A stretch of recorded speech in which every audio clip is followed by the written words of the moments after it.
Donc, dans la capsule d'aujourd'hui, la capsule suivante, Deep RNNs, donc les réseaux de neurones récurrents profonds, qui est la suite logique de la capsule précédente sur les modèles de langue, parce qu'on a brièvement, très très brièvement introduit les modèles de langue.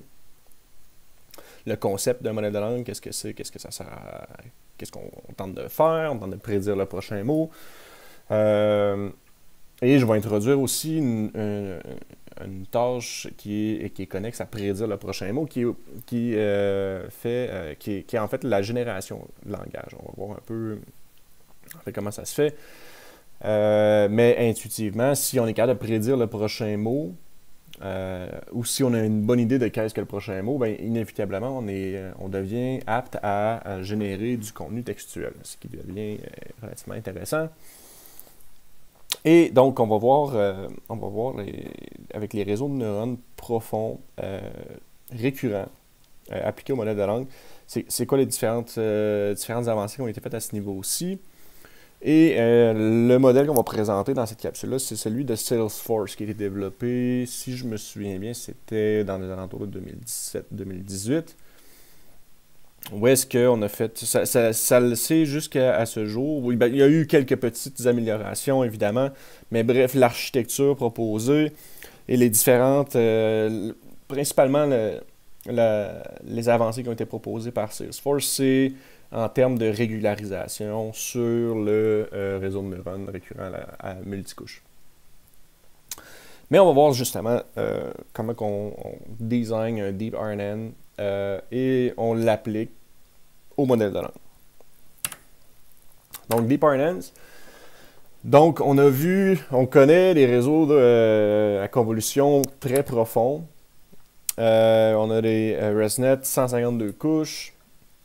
Puis même, je pense qu'ils ont fait le test pour en avoir une version jusqu'à 1000 couches. Avec des réseaux de neurones récurrents, on n'est pas dans ces nombres-là. On est plutôt dans le 2 à 3 couches de profondeur. Sinon, ça devient juste beaucoup trop dur à entraîner. Et donc, c'est la raison pourquoi on va se limiter à 2 ou 3 couches. Et comme le modèle que je vais présenter aujourd'hui, le AWD LSTM de Salesforce, lui utilise 3 couches de cellules LSTM. Et bon, il y a plusieurs raisons pourquoi c'est plus dur à entraîner. La première, si peut-être un petit rappel, c'est la rétropropagation qui se fait qui est assez dure à faire lorsqu'on a surtout des longues séquences et difficile à paralléliser. Bon, il y a un paquet de problèmes qui viennent avec ça. Donc, c'est sûr que si on se met à mettre plus de couches, le problème vient seulement s'accentuer ici. Bon, donc, concept assez simple. On a le petite couche récurrente ici, où est-ce qu'on a différentes entrées. Donc ici, ça pourrait être nos word embeddings en entrée qui vont dans notre cellule récurrente et qui va nous sortir un hidden state au temps 0. On a le deuxième mot ici, x1, qui va nous donner un hidden state au temps 1, au temps 2, jusqu'au temps t, et ainsi de suite. Ça, c'est la formule vanille un peu d'un RNN ou d'un LSTM, où est-ce qu'à chaque pas de temps, on a une entrée qui nous génère une sortie. Lorsqu'on veut empiler des couches récurrentes, c'est relativement simple, on fait juste les empiler de cette manière-là. Et cette couche-ci, donc ici, ça va être vraiment la couche récurrente, va prendre en entrée les différents hidden states qui ont été générés par la couche précédente. Donc, c'est ce que ça va prendre en entrée et qui va générer un nouveau hidden state de la couche supérieure. On va en empiler un troisième. Bon, c'est le même principe. Et bon, ben, c'est sûr qu'il y a beaucoup d'informations qui se promènent dans cette architecture-là. Et là, bon, vous pouvez déjà vous imaginer la backprop lorsqu'on doit la faire. On doit passer à travers un paquet de couches et un paquet d'opérations.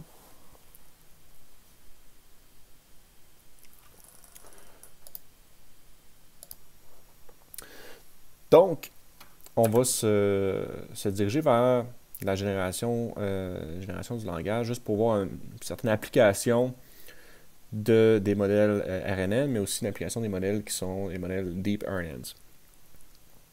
Et bon, tiré du blog de Carpathy sur les RNN Effectiveness, bon, ce petit bidule-là qui n'arrête pas de cacher l'URL, mais bon, je vous suggère d'aller faire un tour sur ce site-là, même malgré le fait que ça date de 2015, toujours d'actualité pour bien comprendre les réseaux de neurones récurrents et leurs forces et leurs faiblesses. Et bon, sur ce blog post, on a bon, Let's Train a Two-Layer LSTM, donc un réseau de neurones récurrents Long Short-Term Memory de 2 couches, avec 512 unités cachées. Donc, on a environ 3,5 millions de paramètres. With a dropout of 0.5 after each layer, we'll train with batches of 100 examples and truncated backprop through time of length 100 characters. Donc ici, on fait la modélisation du langage au niveau des caractères pour faire de la génération. Le but de son blog post ici, c'est de faire de la génération textuelle. Et bon, qu'est-ce que truncated backprop through time? C'est étant donné, bon, j'ai une phrase. Et bon, prenons la première phrase ici. Let's train a two-layer, blablabla. Et je voudrais prédire le dernier mot de cette phrase-là qui serait layer. Et là, bon, supposons que j'ai une phrase qui est vraiment très longue. L'idée du backprop through time, c'est de venir scinder notre phrase en différents morceaux pour être capable de donner du signal à notre réseau de neurones plus rapidement. Donc, si je prenais tout le temps chacune de mes phrases et que je lui envoyais 1000 mots ou une longueur assez élevée, le problème avec la backprop, c'est que les paramètres vont se mettre à jour seulement lorsqu'on va avoir parcouru l'ensemble de la séquence jusqu'au dernier mot. Okay? Donc, ce qu'on veut, c'est faire de la backprop through time, donc scinder en différents morceaux. Et par exemple, si on pourrait commencer par Let's train a two-layer LSTM et prédire quel est le mot ici, on fait une prédiction, on fait la backprop et ainsi de suite. Et là, on continue avec notre bout de phrase. Donc, c'est juste un petit concept. C'est très propre à l'entraînement sur des séquences, mais c'est juste pour avoir ce vocabulaire en tête. Donc, voici un exemple de la génération. Je ne me souviens plus c'était quoi la quantité de données sur laquelle ils l'ont entraîné. Mais voici un exemple de génération. The surprise that investors weren't going to raise money. I'm not the company with the time. They are a little interesting quickly. Don't have them. C'est pas tellement une bonne génération, mais considérant le fait qu'on a un two-layer STM et bon, que la routine d'entraînement est relativement simple, on arrive quand même à générer quelque chose d'intéressant. Et là, ce qu'on a vu dans la première partie sur l'intro au modèle de langue, on comprenait comment on faisait pour prédire le prochain mot. Et bon, comme je l'ai mentionné plus tôt, si on regarde de prédire c'est quoi le prochain mot, on est effectivement capable de se mettre à générer des langages. Mais une question qui se pose, c'est comment est-ce qu'on génère le prochain mot? Première façon, c'est on prend le mot avec la probabilité maximale étant donné son historique. Donc, si on a notre phrase ici, et on veut prédire le mot qui serait dans cette case-ci, the surprise in investors warrants. Donc, ce qu'on va faire, c'est qu'on va prendre notre réseau de neurones, il va nous donner une distribution de probabilité sur l'ensemble de notre vocabulaire. Et étant donné cette distribution de probabilité-là, on va prendre la probabilité, le mot ayant la probabilité maximale d'être généré ici. C'est aussi simple que ça. C'est la plus intuitive aussi, mais c'est une génération qui est déterministe, sans nécessairement grande variété, et ça peut causer une certaine redondance aussi au niveau de la génération. Deuxième manière de générer, c'est qu'on va piger dans cette distribution-là, qui est la distribution qu'on obtient avec la softmax à la toute fin du réseau. Et ce que ça va nous offrir, c'est une génération qui est beaucoup plus variée. Supposons, on va toujours essayer de générer le prochain mot qui est going ici. The surprise in investor warrants. Au lieu de prendre la probabilité maximale ici, souvent ce qu'on va faire, c'est qu'on va aller piger dans cette distribution de probabilité-là. Mais on va aussi on va aller piger dans une distribution qui est tronquée. On ne va pas aller piger dans les 250 000 mots, selon leur probabilité d'être pigés. On va les piger dans par exemple, les 40 mots les plus probables d'être pigés. Ce qui va offrir une certaine variété, mais aussi, on va quand même rester d'une certaine manière cohérent avec la génération qu'on veut faire. On ne va pas aller dans tout le vocabulaire pour générer le prochain mot. On veut rester dans les mots les plus probables. Donc, on va piger dans la distribution tronquée.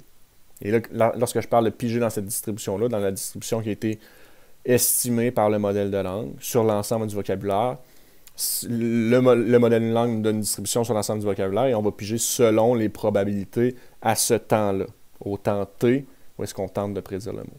Parce qu'à chaque pas de temps, les distributions vont changer. On ne va pas générer nécessairement la même distribution sur l'ensemble du vocabulaire, plus on avance dans la phrase. La distribution des mots vont changer, et là, c'est là-dedans qu'on va aller piger dans ces distributions-là qui changent à chaque pas de temps. Donc, une petite spécificité en génération, le concept de température. Softmax en température, c'est T est égal à 1, bien évidemment. Et ce à quoi ça nous sert, la température, c'est de soit venir... en fait, on vient manipuler un peu la distribution qui est générée par le réseau de neurones. Une température élevée, ça va nous donner une génération qui est plus exotique. Donc, si on divise chacune des composantes de notre vecteur sur laquelle on applique notre softmax, lorsque notre T est plus grand que 1, ça va nous donner une génération qui est un peu plus exotique. Et si on a une température basse, donc inférieure à 1, ça va nous donner une génération qui est plus conservatrice. Et seulement pour illustrer ce fait-là, c'est pensez à une distribution, une température basse, ça va venir refroidir un peu cette distribution-là. Il va venir resserrer toutes les probabilités qui ont été attribuées à chacun des mots. On va venir resserrer tout ça vers les probabilités qui sont les plus élevées. Donc, ça va nous générer une distribution qui ressemble à ça un peu, ou à celle-ci. La distribution originale qui serait celle-là, avec une température de 1. Et si on a une température élevée, pensez à la chaleur qui vient dilater un peu cette distribution-là pour nous donner une génération plus exotique. Mais là, on a plus de chances de venir piger dans les différents mots du vocabulaire qui sont... si on a une distribution tronquée, par exemple, on peut venir piger pratiquement dans n'importe quel de ces mots-là. Sinon, si on a une température basse, ben, c'est fort probable qu'on va venir piger ce terme-ci. Un exemple de génération conservatrice avec le même corpus du blog post de Carpathy. Ça nous donne quelque chose qui ressemble à ça. Is that they were all the same thing that was a startup? Is that they were all the same thing that was a startup? Is that... Bon, vous voyez, on vient toujours générer la même chose parce qu'on vient resserrer notre distribution. On ne s'aventure plus dans la génération, on ne va plus piger dans des mots qui pourraient être susceptibles de rajouter un petit peu plus de nouveautés dans une génération. Donc, on vient tout le temps se répéter ici. Et ça, c'est un problème qui est classique dans les réseaux, dans les modèles de langue. C'est même une mesure aussi qui peut être capturée. À quel point on se répète dans l'ensemble de notre génération.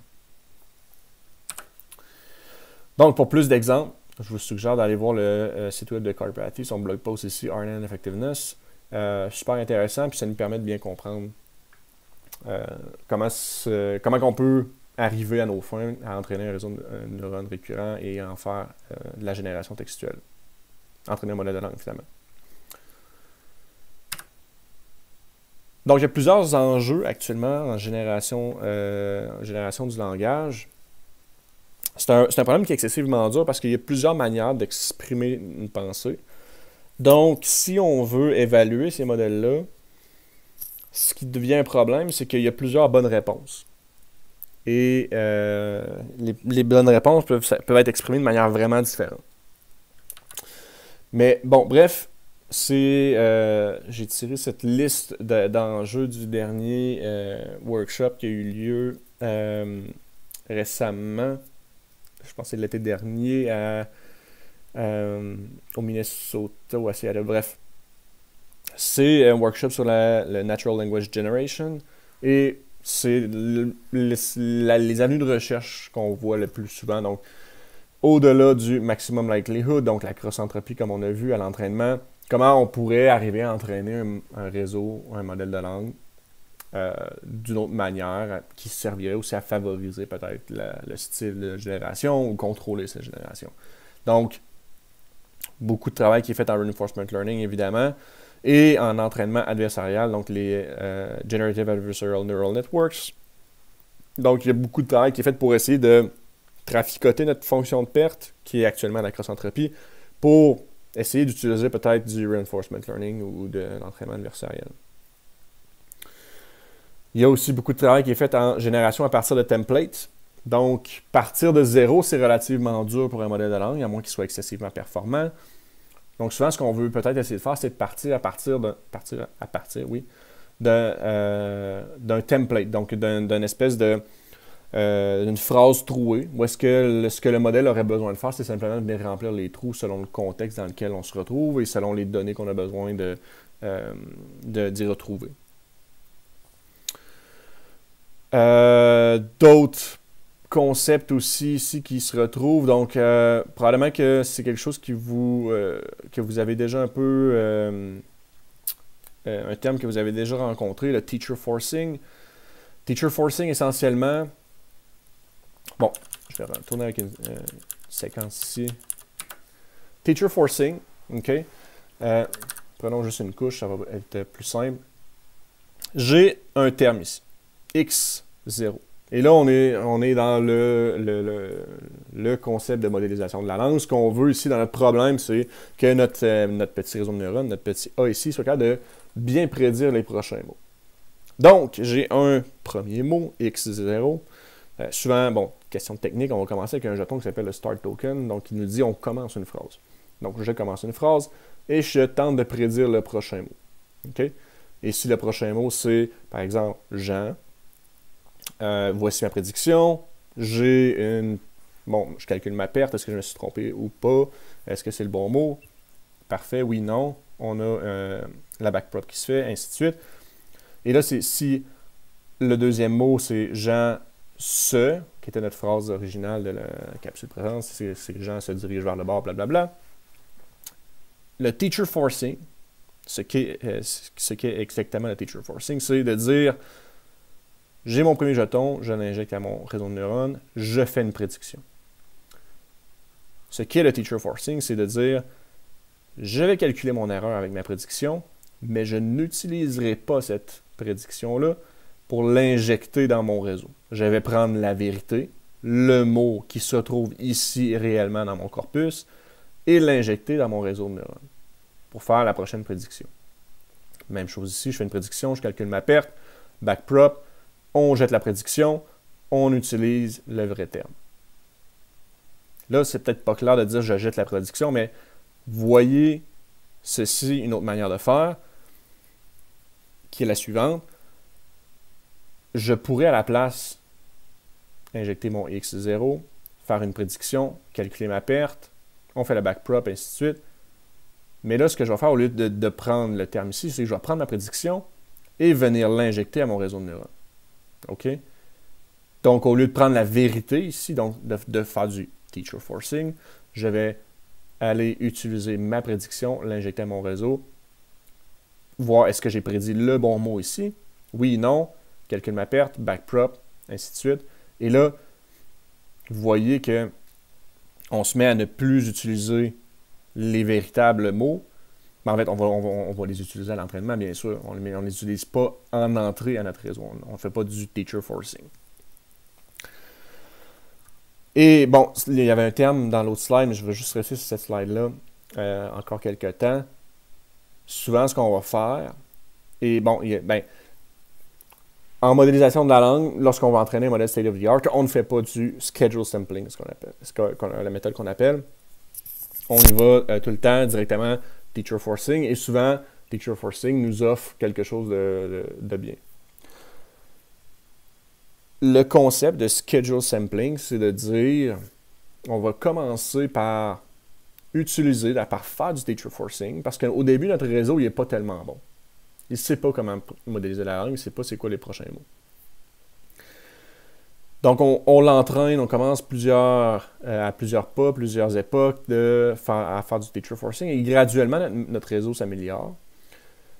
Et c'est ce qu'on appelle le schedule sampling. On va aller sampler une fois de temps en temps, on va prendre notre prédiction au lieu de prendre la vérité ici. On va utiliser la prédiction pour prédire le prochain mot. Ça va forcer notre réseau à se fier sur ses prédictions. Ça peut être bon, ça peut être moins bon. Il n'y a pas nécessairement de... En tout cas, de ce que j'ai vu dans la littérature, il n'y a pas nécessairement de résultats qui portent à croire qu'on devrait toujours faire du schedule sampling pour que le réseau se fie sur ses prédictions. Ceci étant dit, ça peut être... En fait, c'est pour ça que je l'ai listé ici. C'est actuellement une année de recherche qui est explorée. Donc, teacher forcing versus schedule sampling. Est-ce qu'on utilise nos prédictions ou pas? Dans quel ordre on va les utiliser? Jusqu'à quel pourcentage du temps on va les utiliser? Donc, un autre enjeu, conditionnement à la génération. Donc, générer selon un style, un thème, un contexte. Ça, c'est hyper important. C'est rare qu'on va vouloir utiliser un modèle de langue juste pour faire de la génération, à part autre que de juste voir si notre modèle est bon à faire de la génération. On va vouloir l'utiliser, par exemple, si on veut un système de questions-réponses qui a de nous générer une réponse étant donné une question. Bien là, on est en génération conditionnée. On est conditionné selon un contexte. Donc, ça, c'est clair que, puis même Salesforce a sorti un nouveau modèle qui est Control, où est-ce qu'ils se servent de Control Codes, qu'ils appellent, pour être capable de s'assurer que la génération suit un certain thème ou un certain contexte. Et bien évidemment, j'en ai parlé un peu brièvement, mais l'évaluation des modèles de langue, c'est... Actuellement, on se fie beaucoup à la perplexité d'un modèle, mais c'est pas la meilleure des métriques. On va principalement, la grosse mode ces temps-ci, c'est de les évaluer dans des tâches, des downstream tasks, qu'on appelle les tâches connexes, en fait sous-jacentes, qui sont classification textuelle, classification de séquences, ainsi de suite. Et c'est le genre de tâches qu'on voit dans tous les gros papiers maintenant qui sont soumis, comme celui de BERT et compagnie. On s'évalue sur un ensemble de tâches sur du Natural Language Understanding pour voir si notre modèle de langue ou le modèle sous-jacent est performant ou pas. Donc, état de l'art en modélisation du langage. Je l'ai invoqué précédemment, AWD LSTM de Salesforce. Il y a une implémentation FastAI de ce modèle-là. N'essayez pas d'aller utiliser celle de Salesforce sur GitHub. Je pense que leur code est excessivement pas à jour. J'ai tenté de le rouler. En fait, il faut avoir PyTorch 0.4 d'installer avec... bon, il y a un paquet de petites bébelles non triviales là, à configurer. Si vous voulez vous amuser, entraîner un modèle de langue rapidement, je pense que FastAI propose justement, j'avais la page ici, propose l'implémentation de AWD LSTM, mais c'est relativement facile d'entraîner ce modèle-là. Puis avec des versions à jour de librairie. Là. On n'est pas dans l'époque lointaine de PyTorch. Donc, AWD LSTM, c'est le prochain modèle qu'on va analyser. Et c'est le State of the Art. C'est lui qui a le State of the Art 2017, mais c'est sûr qu'il y a eu des améliorations sur ce modèle-là, mais disons que le cœur du modèle, c'est celui qui a obtenu le State of the Art pendant un petit bout. Ensuite, il y a eu Transformer XL par Google en 2019, GPT-2 de OpenAI en 2019, qui sont des architectures basées sur l'architecture Transformer qu'on va voir éventuellement. Mais GPT-2, honnêtement, un des modèles qui est excessivement performant, toujours très très bon en génération textuelle. Transformer XL un peu moins bon. Après, j'ai analysé beaucoup la différence de génération de Transformer XL versus GPT-2. GPT-2 est excessivement performant. Et encore une fois, pour ces deux modèles-là, et là, vous allez voir que ça bouge rapidement. Et la compagnie Hugging Face, compagnie qui est basée à Montréal, pas à Montréal, pardon, à New York, a une panoplie de modèles qui est disponible. C'est ce qui est vraiment intéressant. Donc, au niveau de BERT, on a un paquet de variantes de BERT. On va pouvoir y passer peut-être plus en détail dans les prochaines capsules. Mais on a GPT, par exemple, GPT-2, Transformer XL, XLNet, qui est le prédécesseur, le modèle qui a suivi Transformer XL, si je me souviens bien.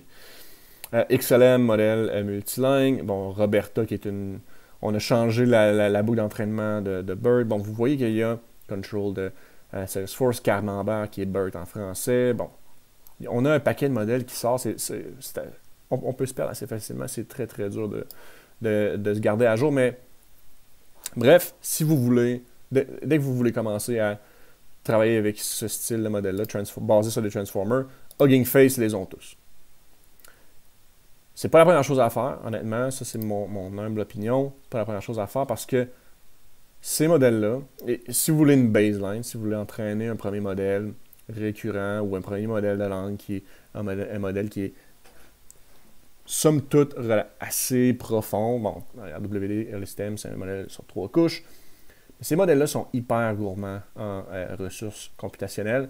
Les fine-tuner ou les entraîner from scratch, qui est encore pire, ça prend beaucoup de temps, ça prend beaucoup de capacité de calcul et ça prend beaucoup d'énergie. AWD, LSTM, on peut entraîner ça en quelques minutes, c'est assez rapide pour obtenir des performances qui sont décentes. Mais ici, si on veut obtenir des performances qui sont intéressantes, ça nous prend beaucoup de données, ça nous prend du temps, ça nous prend de l'argent. Bref, mon humble opinion sur les Transformers.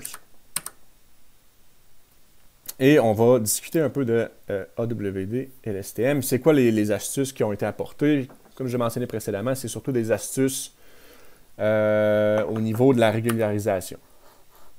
Pardon.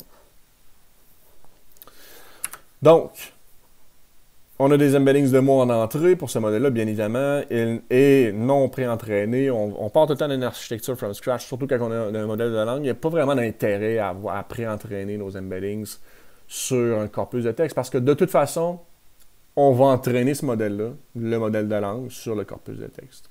Okay? Donc, il n'y a pas nécessairement un intérêt à pré-entraîner nos embeddings pour les injecter dans un modèle de langue. Le modèle de langue, lui, va les entraîner lui-même, ces embeddings de mots ou de caractères, pour modéliser la langue. C'est sa fonction première et c'est ce qu'on veut faire. Les architectures comme CBOW ou Skipgram ou Glove ne sont pas spécialisées à modéliser la langue, comme un modèle de langue le fait. Donc, aussi bien partir d'embeddings non pré-entraînés. On a 3 couches LSTM unidirectionnelles et comme je disais, beaucoup de travail fait sur la régularisation de cette architecture-là pour éviter d'overfitter sur l'ensemble d'entraînement. C'est le modèle quand on a 3 couches de LSTM unidirectionnelles, on se rend avec des millions de paramètres. Si notre corpus de texte n'est pas assez volumineux, on peut se mettre à apprendre des bouts de texte assez rapidement par cœur. Régularisation qui est faite, on applique beaucoup de drop-out sur les embeddings. En fait, un des mots-clés de AWD LSTM, c'est qu'on a mis du drop-out presque partout. Backprop true time de longueur variable. Si on se souvient d'un petit paragraphe que j'avais de Carpathy tantôt, on avait backprop true time de longueur 100. Ici, on va faire de longueur variable juste pour s'assurer que le modèle ne se mette pas à apprendre par cœur qu'il faut qu'il y ait 100 mots en entrée. Parce que c'est un phénomène qui peut arriver. Si on y envoie tout le temps la même longueur en entrée, le modèle va apprendre à être vraiment bon lorsqu'on a 100 mots en entrée, mais si on y en envoie 250, ben peut-être qu'il va se mettre la génération va se mettre à partir en vrille. Beaucoup de drop-out sur les hidden states entre les différentes couches. On a 3 couches ici. On fait aussi ce qu'on appelle du weight dropout. Donc, on applique du dropout pas sur les activations comme on le voit habituellement, mais on applique du dropout sur les poids directement des cellules récurrentes. Et on fait ce qu'on appelle du weight tying. Weight tying entre ici la couche d'embeddings et la couche, si on se souvient, au niveau des modèles de langue, je vais peut-être aller rechercher ma slide, là, si je ne l'ai pas très loin.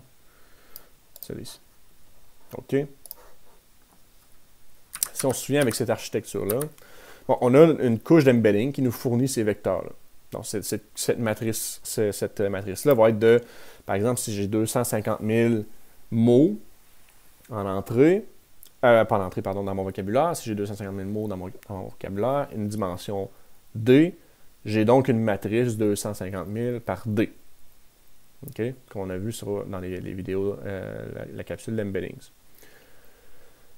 Là, pour obtenir un vecteur si j'applique ma softmax, j'obtiens une probabilité sur l'ensemble de mon vocabulaire. Donc, ce vecteur-là va être de 1 par 250 000. Pour obtenir ce vecteur-là, je dois prendre les dernières activations de mon MLP. Supposons que j'ai une sortie à l'avant-dernière couche de 10 composantes. Okay? Si je veux avoir une distribution de probabilité sur mon vocabulaire, je dois projeter, donc je dois mettre une couche linéaire qui prend en entrée les 10 composantes, les 10 dernières composantes de mon MLP ici, et qui les envoie dans mon espace qui est de dimension de mon vocabulaire, de 250 000. Ce qui me fait une matrice de 10 par 250 000. Et là, habituellement, ce qu'on faisait, c'est qu'on naïvement, on avait notre matrice de 10 par 250 000 ici. Et ici, on avait une matrice de 250 000 par D. Donc, ce qu'on s'est dit, c'est qu'on va venir les tailler en anglais. Le mot m'échappe en français. Mais on va venir prendre cette matrice-là et on va la mettre exactement la même ici. Et un peu comme du weight sharing, comme on pourrait le connaître. Ça va être exactement la même matrice qui va venir la projeter dans l'ensemble du vocabulaire, parce qu'on a déjà cette matrice-là de mots pré-entraînés. OK? Donc, j'ai une matrice de 250 000 par D, ici, qui me sert d'aller chercher mes vecteurs. Et là, ce qu'on va faire, c'est qu'on va forcer soit notre MLP ou notre réseau de neurones récurrents. Dans le cas de AWD et LSTM, c'est la dernière cellule récurrente. On la force à avoir la même dimension D que nos embeddings en entrée parce qu'on va faire du weight sharing. Et aussi du weight tying, en fait. Ça va être exactement les mêmes poids. Donc, ce qui va être le nombre de composantes en sortie vont être D composantes. Et je veux les projeter dans mon vocabulaire de 250 000, ben, j'ai juste à prendre à transposer de cette couche-là. Et ça va faire le travail pour moi. Okay? C'est ce qu'on entend par weight tying. Donc ça, c'est quelque chose qui réduit de beaucoup le nombre de paramètres. Évidemment, c'est souvent les couches de fin de réseau qui donnent un nombre de paramètres assez astronomique, surtout en modélisation de la langue. En faisant du weight tying, ça réduit de beaucoup le nombre de paramètres. Si on réduit de beaucoup le nombre de paramètres, qu'est-ce qu'on fait? On régularise. Donc, dropout sur les hidden states, effectivement, on applique le dropout sur les hashes aux différentes couches. Weight dropout appliqué sur les paramètres hidden to hidden. Donc, quels sont les paramètres hidden to hidden dans cette équation de l'STM ici? Ce sont les paramètres de U. Paramètres U. Pardon.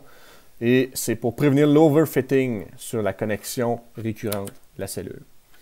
Et le même masque est appliqué sur les paramètres hidden to hidden tout au long de la séquence. Donc, lorsqu'on a notre backprop through time, c'est le même masque qui est appliqué. OK? Donc, on a ici un petit résumé sur les différentes, en fait, les effets des différentes méthodes de régularisation. On voit que le weight dropout, qui est ce qu'on avait vu ici, est hyper important en termes de régularisation.